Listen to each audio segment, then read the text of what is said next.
வழங்கப்பட்டுள்ளன.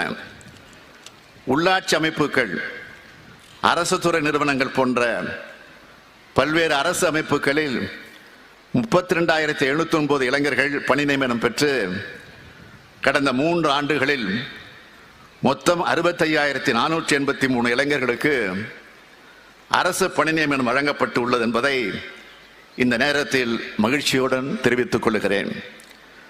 அது மட்டுமல்லாமல் வரும் ஜனவரி 2026க்குள், அதாவது இன்னும் 16 மாதங்களுக்குள் பல்வேறு பணி நியமனங்கள் நடைபெற இருக்கிறது என்பதையும் ஏற்கனவே நான் அறிவித்திருக்கிறேன்.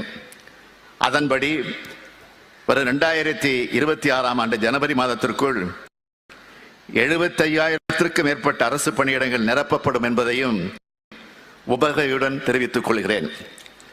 நமது திராவிட மாடல் அரசில் தமிழ்நாடு தொழில்துறை